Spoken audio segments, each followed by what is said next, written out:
And then Pacers now a 5-point lead. The other way we go.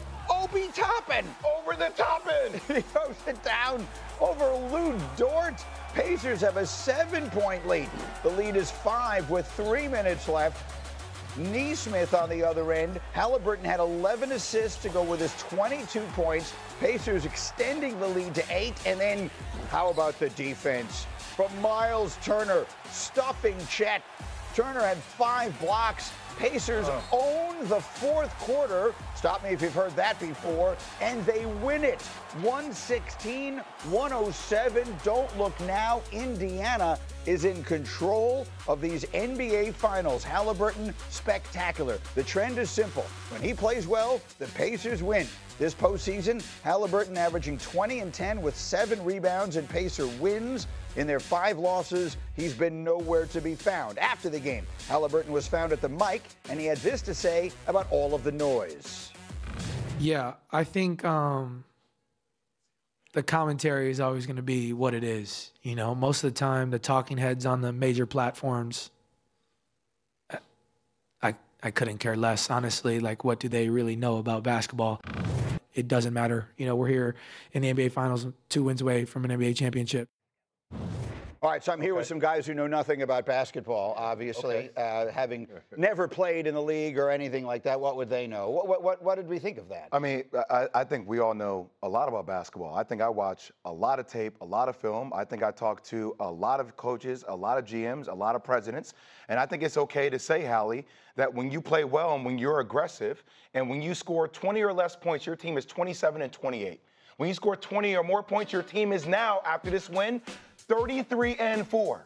So what did you see last night that was the difference between game 1 and game 2? You saw a guy that when he got lanes to the rim, he wasn't just looking to kick the ball out and pass it. He wasn't one-dimensional. He was a multi-dimensional threat on the court. And when he is that type of threat, to do things, to win championships, you have to do things you're uncomfortable doing, that's a team that can win an NBA championship. That's who Hallie needs to be. How about Halliburton?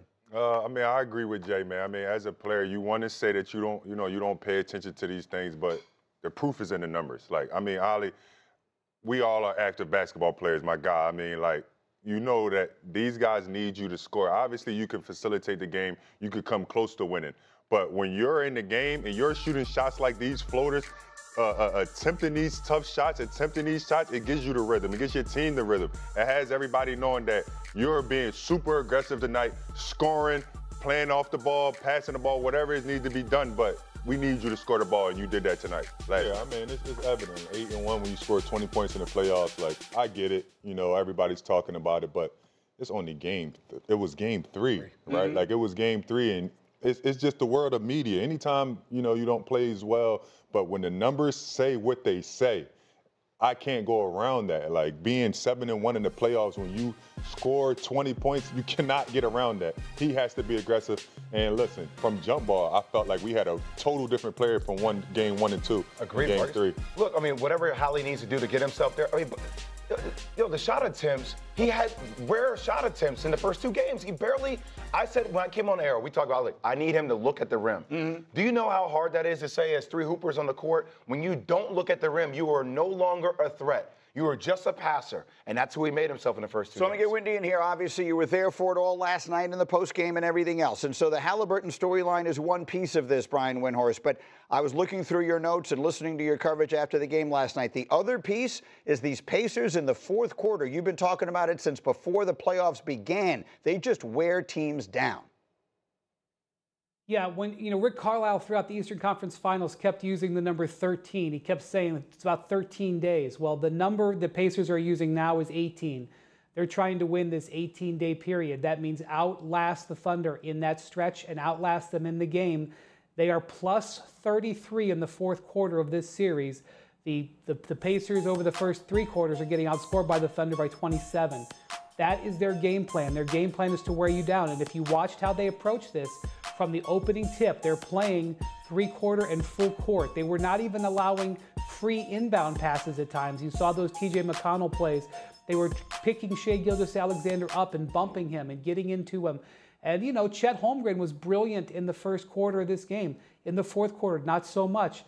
Shai Gilgeous-Alexander, brilliant early in this game. In the fourth quarter, not so much. This is how the team is built. This is their strategy.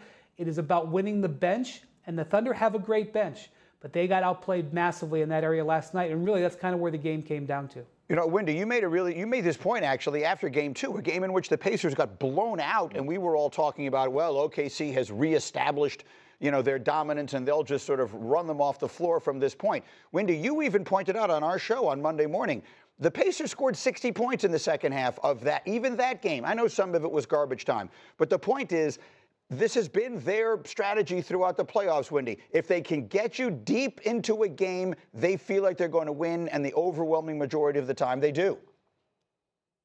Everybody who's involved with this series thinks that the Thunder have the best defense of their most last decade or so. The Pacers are feeling it every day, but there have been 6 halves played in this series.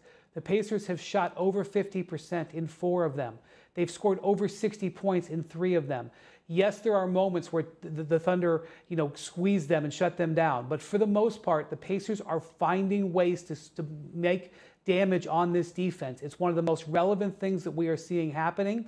And that struggle, what I thought was firmly in Oklahoma City's favor, is looking more and more like it's something the Pacers can manage. They are putting points on the board against this team. So where do we stand right now is an interesting question. You got Indiana up 2-1 with home court advantage headed to Friday night. Charles Barkley on the post game last night said the Thunder need to storm the beaches in Game 4. Listen. Friday night is D-Day. Friday night is D-Day. That's their season. Yeah. If they get down 3-1, they're not going to win this series. Now, if they get it to 2-2, they go back to being the favorite. But Friday night, it's their game. So let's make this as clear as we can make it.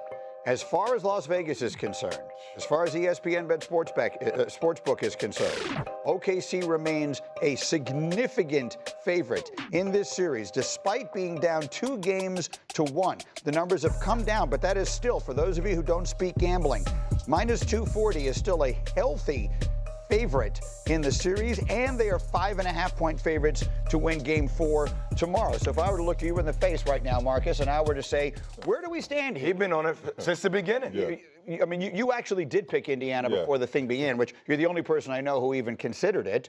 Do you feel right now like the Indiana Pacers have the edge in these finals? Definitely. You're up 2-1 and you go back home for Game 4. Like, you definitely have the edge. But like I said in the beginning of this series, their pace will give OKC defense problems. If you can tell in the fourth quarter, the best thing about the fourth quarter is that they bring T.J. McConnell in, Obi Toppin, Bennett, and they play extremely fast, right? That's how you wear teams down. That's how you get them to be undisciplined. When we talk about OKC, we know how they play in the passing lanes. We know how they play. They play really boxes and elbows when you got a one-on-one player. But this defense, this second unit from the Pacers play with fast pace, continue to play the ball, continue to move, and it continues to make them be a little bit undisciplined. And that's a young team, and that's what shows. Keith, Pacers in the advantage. I know I'm speaking the obvious because they're up 2-1, have home court advantage. And so maybe it's just me not believing what my eyes are showing me, but I think OKC has been, and as I just showed you, remain a prohibitive favorite. Who do you favor right now in this series? I think I have to go with Marcus in this one. I think I favor the Pacers, right? Because it's a lot of stability. Even Game 2, right? You look at the box score; they only made 2 more shots than Indiana, and I think that Indiana has a lot of energy, right? A lot of confidence right now, right? And they're home. This game on Friday, like Chuck said, means a lot, and I think that they're in prime position to win the championship right now. I gotta be honest, I have no damn clue. I have no idea. Yeah. I usually have a say, but I have no clue. A game of adjustments. The Oklahoma City Thunder last won the NBA championship in 1979. They were the Seattle Supersonics then. The Indiana Pacers have never won the NBA championship. They won the ABA championship in 1973. Something is going to give over the course of the next week and a half. Meanwhile, much more on this as we go, but let me give you 3 things you need to know as a sports fan this morning, and it begins with the simple words, all rise. Aaron Judge, ladies and gentlemen,